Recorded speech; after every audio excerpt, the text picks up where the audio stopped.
বিচার বিচার বিচার চাই, বিচার বিচার বিচার চাই,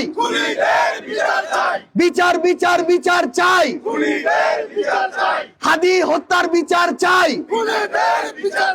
হাদি হত্যার বিচার চাই। এই বাংলাদেশে ন্যায়ের পক্ষে লড়তে গিয়ে, বাংলাদেশের স্বাধীনতা সম্মানের জন্য লড়তে গিয়ে, সার্বভৌমত্বের জন্য লড়তে গিয়ে আমাদের এক হাদি ভাই জীবন দিয়েছে। কিন্তু বাংলাদেশের প্রত্যেকটা গ্রামে এখন শত শত নতুন করে হাদির জন্ম হয়েছে।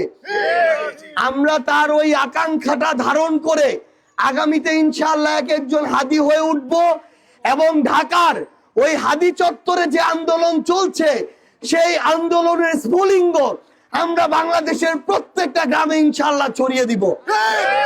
আমার ভাই, আমার যোদ্ধা ভাই হাদি ভাই, তিনি ভারতীয় আধিপত্যবাদের বিরুদ্ধে কথা বলছে। শেখ হাসিনা একজন খুনি, হাজারের অধিক মানুষ খুন করে গেছে, তার বিরুদ্ধে কথা বলছে। এই কথা বলতে গিয়ে তার উপর আক্রোশে তাকে আবার গুলি করে মারা হইল। তাহলে আমরা কি আমাদের দেশের সম্মানে, সার্বভৌমত্বে, স্বাধীনতায় অন্য কোনো দেশের হস্তক্ষেপ আমরা চাই? কখনোই আমরা চাই না।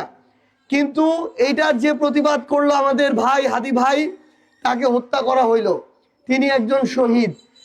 যারা আমাদের এই হাদি ভাইকে হত্যা করেছে, ঢাকা থেকে শুরু করে বাংলাদেশের সর্ব উত্তরের জেলা এই পঞ্চগড়, এই পঞ্চগড়ের একটা প্রত্যন্ত গ্রামে আমাদের যারা বাপ, চাচা, দাদা, দাদি, মা, চাচিরা আছেন, আমরা সবাই মিলে যারা আমাদের হাদি ভাইকে খুন করেছে তার হত্যার আমরা বিচার চাই কিনা? আমরা ওই খুনিদের বিচার চাই কিনা?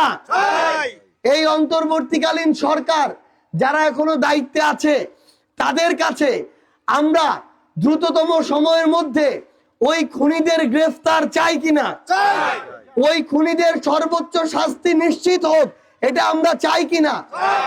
যেই খুনি খুন করে পালিয়ে গেল, সেই খুনিকে যেই ব্যক্তি কিংবা দেশ আশ্রয় দেয়, তারা কি আমাদের বন্ধু হইতে পারে? খুনিদের যারা আশ্রয় দেয় তাদের সাথে কোনোদিন আমাদের দেশের মানুষের সম্পর্ক কি স্বাভাবিক হবে? হবে না। আমাদের জায়গা থেকে শুধু ঢাকা না, বাংলাদেশের প্রত্যেকটা জেলার, উপজেলার, ইউনিয়নের, গ্রামের, পাড়ার মানুষ আমরা আমাদের শহীদ হাদি ভাইয়ের খুনিদের বিচার চাই।